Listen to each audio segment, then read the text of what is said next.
I was replacing the weather stripping on the back door when my phone buzzed on the workbench. A text from my son. 3 words. We need to talk. I set down the utility knife and wiped my hands on my jeans. 23 years of raising that boy, and those 4 words still made something tighten in my chest. Not fear exactly, more like the feeling you get when you see dark clouds moving in from the west, and you've got laundry on the line. His name is Owen. He was 31 that autumn, working as a project coordinator for a civil engineering firm in Mississauga. A good job. Steady. He'd gotten it mostly on his own merit, which is the part that always made me proudest. I'm Gerald. Retired now, I spent 34 years as a claims adjuster for a mid-sized insurance company in Hamilton, Ontario.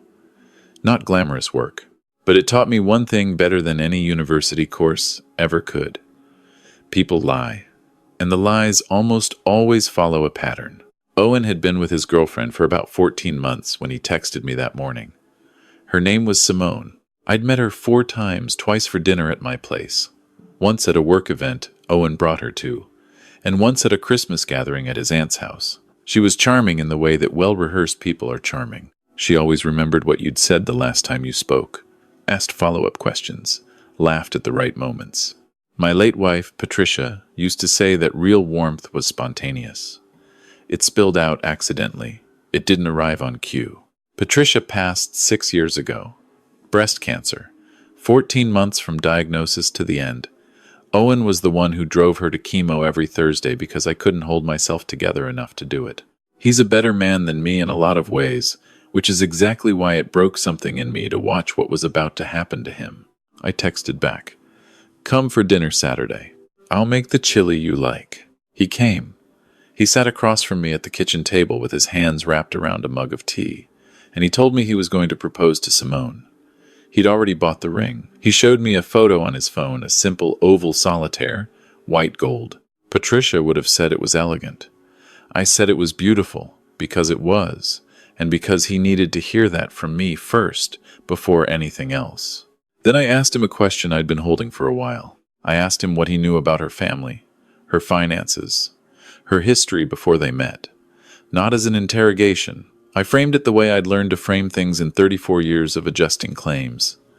Conversationally, like I was just curious. He told me she'd grown up in the Okanagan, that her parents had split when she was young, that she'd done 2 years of college before moving to Ontario for work. She'd had a relationship before him that ended badly. She didn't talk about it much. She was between jobs when they met, but had since picked up contract work in event coordination. I nodded and ate my chili and didn't say anything more about it that night.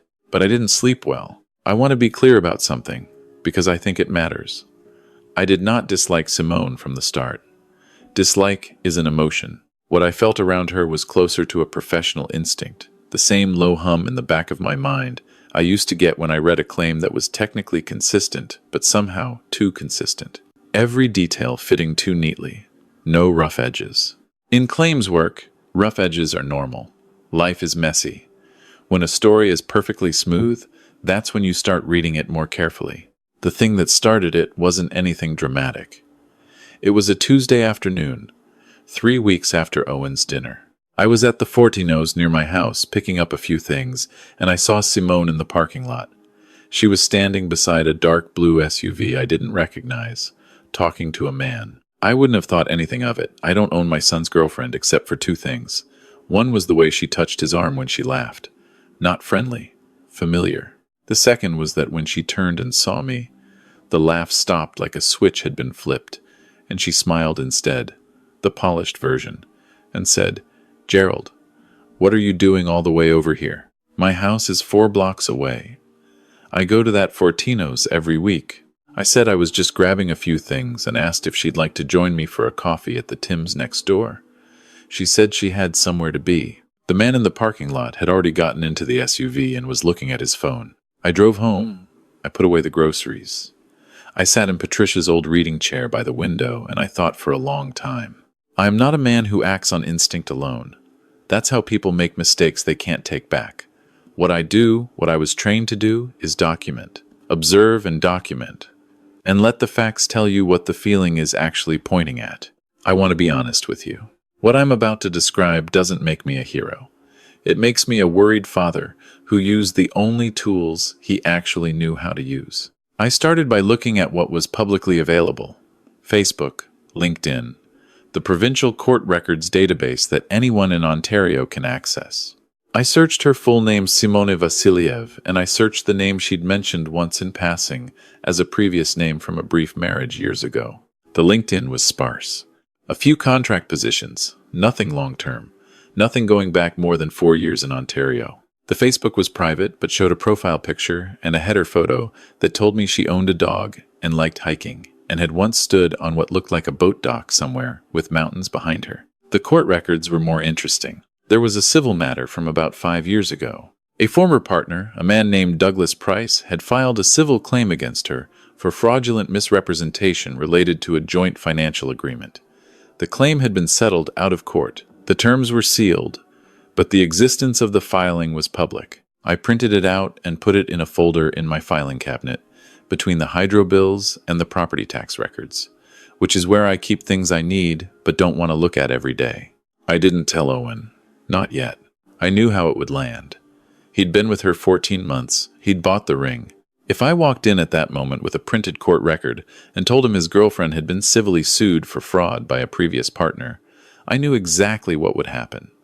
He'd tell Simone, Simone would have an explanation, and I would become the suspicious, overprotective father who couldn't accept that his son had moved on after losing his mother. That's not a guess. That's pattern recognition. So I waited. And I kept my eyes open. The man from the parking lot appeared again 6 weeks later.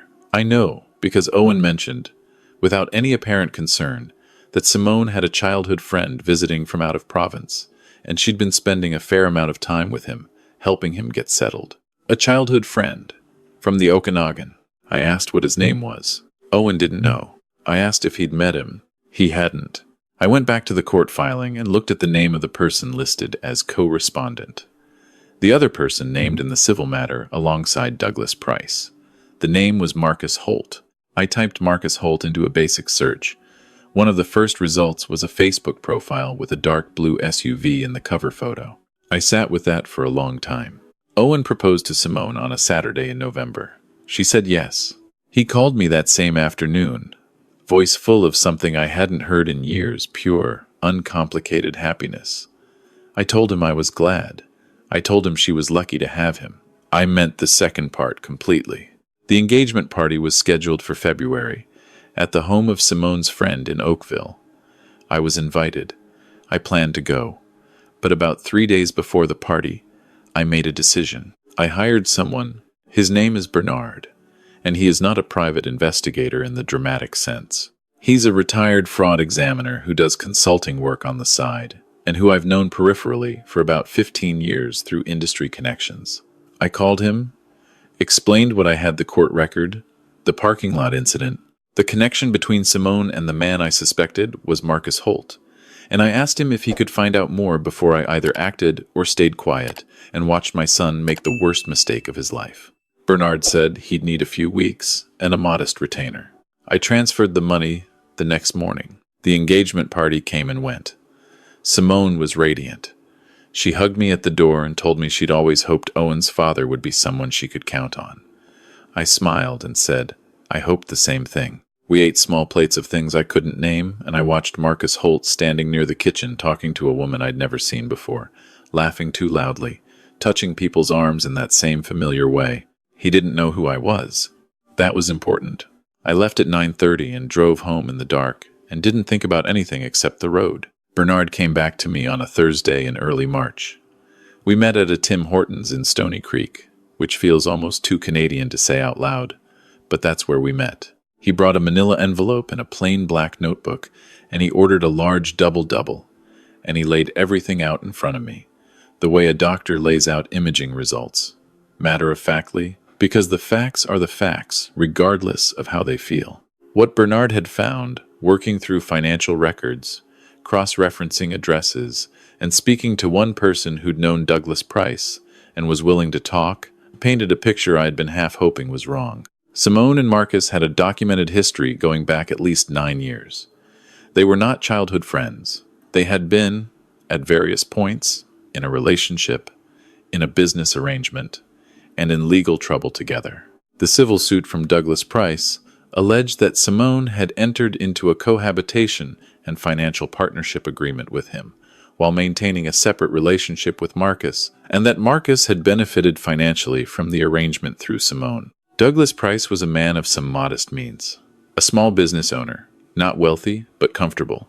The civil claim alleged that over the course of their 2-year relationship, Simone had gradually become a joint holder on 2 of his accounts, that significant funds had been transferred to a third account that Price had no knowledge of, and that when the relationship ended, he found himself with considerably less than he'd started with. The claim was settled.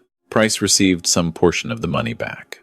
The rest, Bernard believed, had moved through several accounts and was likely long gone. My son's mother had left him a house, a paid-off, 3-bedroom semi in Ancaster, worth somewhere north of $800,000 in the current market. She'd put it in Owen's name before she died. He'd lived in it for 2 years after her passing, and then rented it out when he moved closer to work.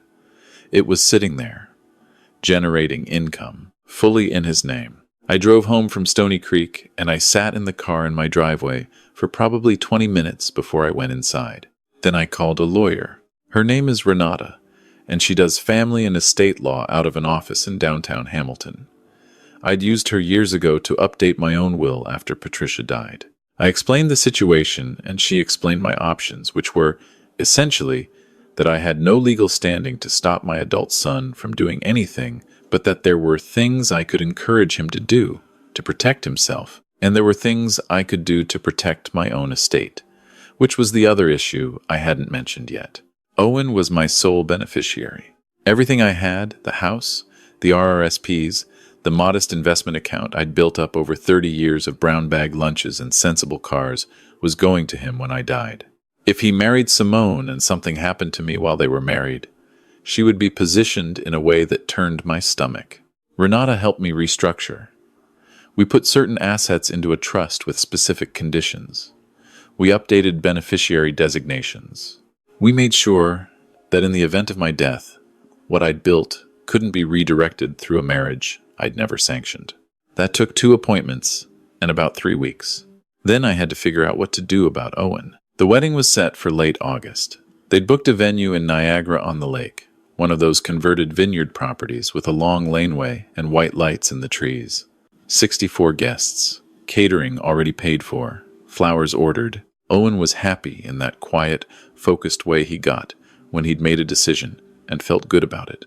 Every time I saw him that spring, I turned the conversation over and over in my mind, looking for the right entry point. There was none.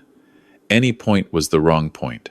The only thing I knew for certain was that I couldn't tell him the same way I'd imagined telling him, sitting him down, handing him the folder, watching his face, because that approach handed Simone all the time in the world to construct a counter-narrative. In claims work, you don't present your findings to the subject of the investigation first. You present them in a context where the evidence speaks before the subject gets a chance to reframe it. I had to be patient for a little longer. The wedding was on a Saturday. The rehearsal dinner was Friday evening at the venue, and I was invited. And I went, and I watched Simone move through the room with that practiced warmth touching elbows, remembering names, tilting her head when she listened, and I watched my son look at her the way a person looks at something they've decided is permanent. Marcus was there, listed in the program as a friend of the bride. He and I sat at adjacent tables during dinner. I introduced myself as Owen's father. He said he'd heard a lot about me. I said I'd heard a little about him. He smiled in a way that suggested he thought I was harmless. I'm 63 years old. I drive a sensible car. I wear sensible shoes. I have reading glasses on a cord around my neck. I am, in every visible way, harmless. Saturday arrived. The ceremony was outdoors, which, in late August in Niagara, means either beautiful or miserable. And that day, it was beautiful, warm, and dry, with a light breeze off the lake, and the kind of late afternoon light that turns everything gold. I sat in the second row on the groom's side, and I watched my son stand at the end of the laneway and wait. And he looked so much like his mother in that moment that I had to look at the program for a minute instead of him. Simone came down the laneway on the arm of a man I didn't know, and she was lovely, genuinely lovely, and for about 30 seconds, I felt the particular grief of knowing that the most painful things in life are usually also beautiful. The ceremony was short. The officiant was a friend of theirs who'd gotten ordained online. He said the usual things and added a few personal touches that made people laugh softly and lean toward each other. When it was over, when the officiant said the words, and Owen kissed her, and the guests applauded, I stood and clapped with everyone else. The reception was in the barn that had been converted into an event space. Round tables with candles, a small band setting up near the far wall, a bar along one side. I found my seat table 4, near the back, which I suspected was not an accident, and I said hello to the people around me and poured myself a glass of water. About 45 minutes into the reception, after the first dances and before the speeches, Simone found me. She sat down in the empty chair beside me and leaned in and said, very pleasantly and very quietly, that she and Owen had talked and they both felt it might be better if I slipped out early. She said she knew it was hard for me adjusting to this, letting go. She said she wanted us to have a real relationship eventually, but that tonight needed to be theirs, and she thought I'd understand. I looked at her. She held the smile. I said, of course. I'll say goodnight to Owen and be on my way. She looked slightly surprised that there was no resistance. She reached over and patted my hand. Thank you, Gerald. This means a lot. I found Owen near the bar. I told him I was heading out, that it was a long drive home and these old knees weren't what they used to be, and I wanted to say goodnight properly before the evening got away from us. He hugged me and said he was glad I was there. I held on for a second longer than usual. Then I said, before I go, there's someone I'd like you to meet, an old friend of mine who was in the area. He came to see me yesterday, and I mentioned the wedding. I hope you don't mind, I asked him to stop in for just a few minutes. Owen looked confused but agreeable. He said, of course. I walked to the entrance of the barn, and I made a phone call. 2 minutes later, Douglas Price walked in. He was in his mid-50s, stocky, with a salt and pepper beard and the careful, measured way of moving that I've noticed in people who've been through something and come out the other side with their dignity intact, but their trust permanently recalibrated. I'd found him through Bernard. I'd called him myself 6 weeks earlier. I'd explained who I was and what my son was about to do. I told him I wasn't asking him to do anything he wasn't willing to do. I'd told him he could say no and I would never contact him again. He'd said he'd think about it. He called me back 4 days later and said yes. I brought him to Owen and I said, Owen, I want you to meet Douglas. Douglas, this is my son.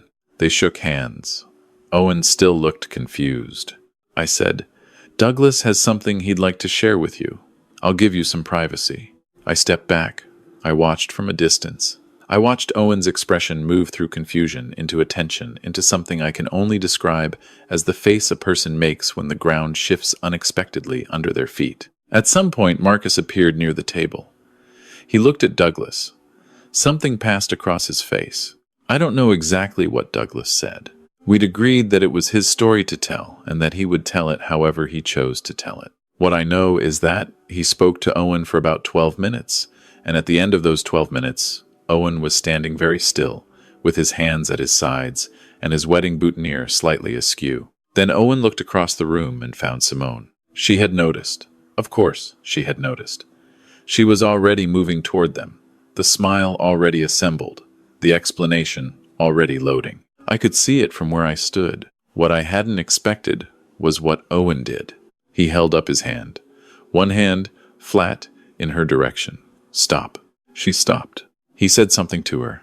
I was too far away to hear it. Whatever he said, she shook her head and reached for his arm, and he stepped back, just slightly, just one step, and that step was the clearest thing I'd ever seen him do in his life. The band was playing. People were dancing. The candles were lit. It was still beautiful. Outside, the light off the lake had gone from gold to blue. I don't want to make this into something tidy, because it wasn't. What followed was not a movie ending. There was no scene where Simone confessed or broke down, or Marcus fled dramatically into the Niagara night. What there was was a wedding reception that quietly shifted in mood as word moved through the room the way it always does in pieces, through expressions, through whispered exchanges near the bar. Some guests didn't understand what was happening. Some guests left early. The band played through to 10 o'clock because they'd been paid to. Simone and Owen did not leave together. I drove back to Hamilton that night, and I sat in the reading chair by the window for a long time. The house was quiet. It's been quiet for 6 years, but that night the quiet felt different.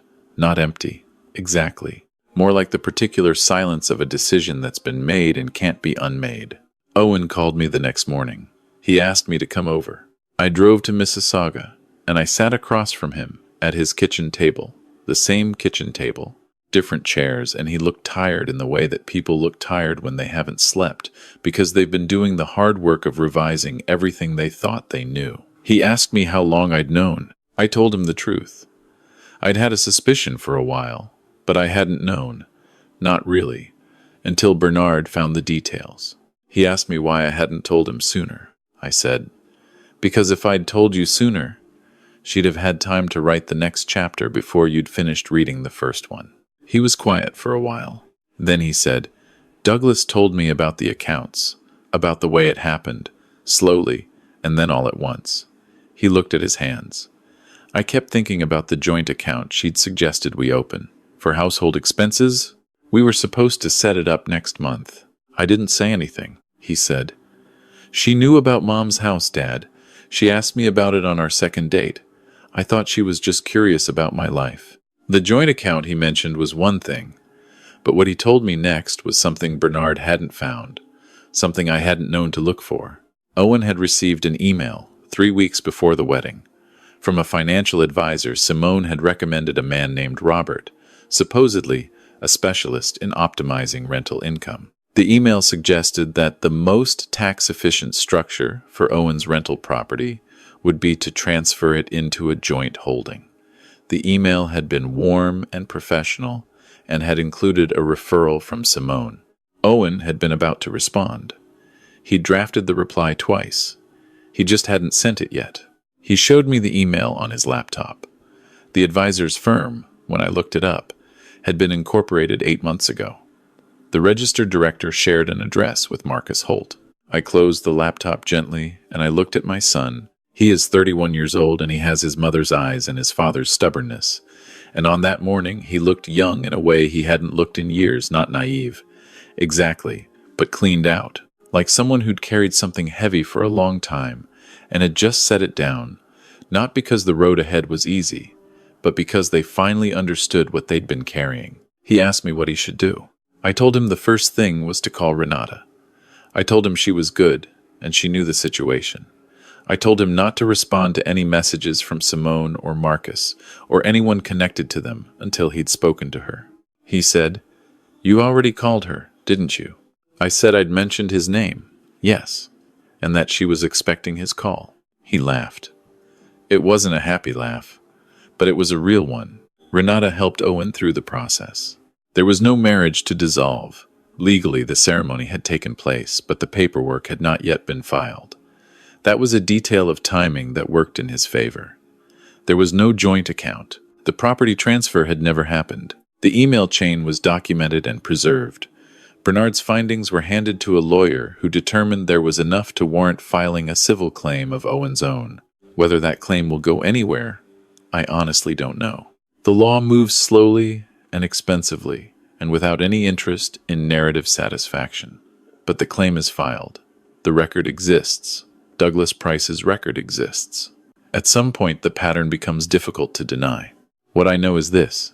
My son's house is still in his name. His accounts are his own. His mother's investment, the thing she worked and worried and quietly managed, even from a hospital bed, is intact. Simone left Ontario, as far as we can tell. Marcus's consulting firm dissolved within a month. Some chapters end not with a confrontation, but with an absence, a door that simply closes. A few weeks after all of this, on a Sunday afternoon, Owen drove out to Hamilton to help me re-weather strip the back door. I'd never finished the job from that September morning, 10 months earlier. We worked alongside each other for a couple of hours, not talking much, just working, And when we were done, we stood in the backyard with coffee and looked at the yard. I haven't quite gotten around to properly tending since Patricia died. He said, "She would have seen it too, you know. Mom, she would have seen it before you did." I thought about that. I said, "Maybe. But you would have needed both of us to convince you." He smiled, and it was the real one, the unpolished one, the one that shows up by accident when he isn't thinking about how he looks, and it was so much like his mother that I had to turn and look at the yard for a minute instead of him. Some things you protect loudly, with confrontation and documented evidence and hired experts and carefully timed revelations. And some things you protect quietly by simply refusing to look away for as long as it takes, no matter how long it takes. That's what parents do. At least, it's what I tried to do. Whether I did it right, whether there was a better way, a kinder way, a way that hurt less people and still arrived at the same place. I think about that. I genuinely do. I'm not 63 years old and satisfied with every decision I've ever made. But I'll tell you what I'm sure of. I'm sure that Owen went to sleep that Sunday night in a house that was his, in a life that was his, with nothing that didn't belong to him. And for now, that is enough.